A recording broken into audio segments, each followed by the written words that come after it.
क्या करता, ये एक नियति है। क्योंकि जिस समय कल आपका मंगल भावना समारोह चल रहा होता, उस समय मैं यहां पर उपस्थित नहीं रहता।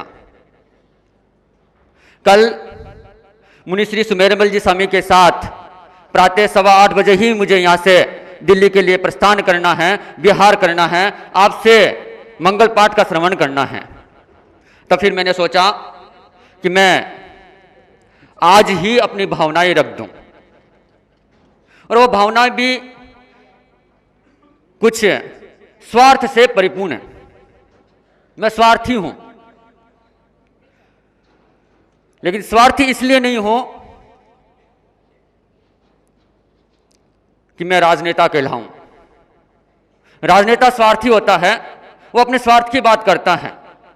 जब पिछली बार मैं बोला था, तब संयोजक महोदय ने मुझे एक कमेंट्स मेरे पर किया था कि जब मैं बोलता हूं तो राजनेता की तरह लगता हूं, पर मैं कहता हूं कि मैं राजनेता की तरह स्वार्थी नहीं हूं। और स्वार्थी इसलिए भी नहीं हूं प्रभु कि मैं विद्वान कहलाऊं, पूंजीपतियों का मेरे पीछे जमावड़ा रहे।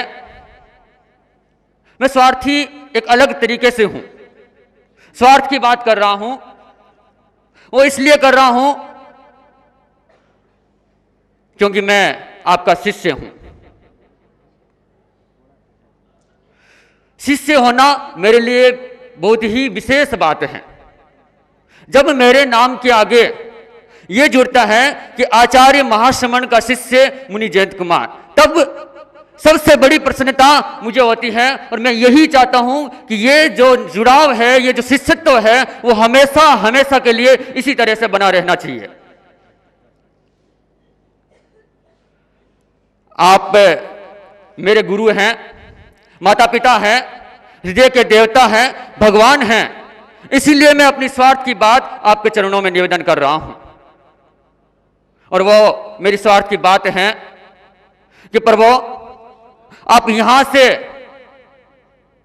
एक लंबी यात्रा प्रारंभ कर रहे हैं, विदेश की यात्रा प्रारंभ कर रहे हैं। मैं चाहता हूं कि जो आशीर्वाद आपने यहां पर दिया है, जो कृपा दृष्टि यहां पर बरसाई है, वो कृपा और थोड़ी सी बढ़ा दें, और जो विदेश यात्रा है, नेपाल या दूरदेश की जो यात्रा है, कलकत्ता आदि क्षेत्रों की, उस यात्रा के दौरान मैं आपकी जो प्रभावक वाणी है, जो हृदय को परिवर्तन के दौर से गुजारने वाली वाणी है, उसको उस भूमि पर सुन सकूं, ऐसा आशीर्वाद प्रदान कर दें। जो आप इतिहास इस धरा पर रचे हैं, या इतने शासन काल में आप इतिहासों का जो सृजन कर रहे हैं, वैसे ही इतिहास उस धरा पर आप रचेंगे, तो उसका साक्षी बनने का आशीर्वाद मुझे दे दें। इसलिए मैं आज स्वार्थ की बात कर रहा हूं। लेकिन प्रभु, मैंने कहा कि मैं केवल स्वार्थी ही नहीं हूं, मैं मेरे स्वार्थ के साथ में इस गंगासेर की धरा के लोगों के स्वार्थ की बात करता हूं, और आपकी भी बात करता हूं। पर वो आपका जो 21 दिवसीय यहां पर प्रवास हुआ, इस प्रवास के दौरान में जो सेजता, जो तपस्या, जो अनुशासन प्रियता लोगों ने देखी, इस कारण से केवल तेरापन समाज ही नहीं, तेरापन समाज के अलावा जैन समाज भी, अदर समाज भी इतना आकृष्ट हुआ, प्रभावित हुआ, और वो अपने आप को यहां पर व्याख्यान सुनने के लिए, सेवा के लिए, उपस्थित करने के लिए अपने आप को बाध्य महसूस करने लग गया।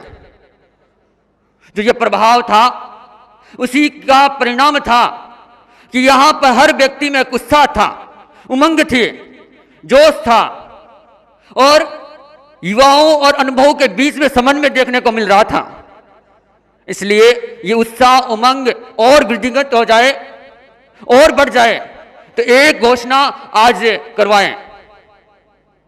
वो घोषणा ये नहीं कि आप यहां पर चातुर्मास फरमाएं, ये नहीं कि आप मर्यादा मोक्षो फरमाएं, क्योंकि यात्रा के बाद के चतुर्मास आप फरमा चुके हैं। किसी की थाली को में भोजन परोसा हुआ है, तो ये गंगासेर के लोग, भक्त जो हैं, वो इतने स्वार्थी नहीं हैं कि परोसा हुआ भोजन ले। ये तो केवल एक ऐसी मांग कर रहे हैं जिसका उल्लेख मैंने प्रारंभ के दिनों में भी किया था। वो घोषणा आज ही करवा दें कि आपकी जो लंबी सुदीर्घ यात्रा है उसकी परिसंपन्नता के बाद में धर्म संघ के द्वारा जो आपका अभिमन्यु समारोह मनाया जाएगा वो इसी धरा पर मनाया जाएगा, इस तरह की घोषणा करवाएं।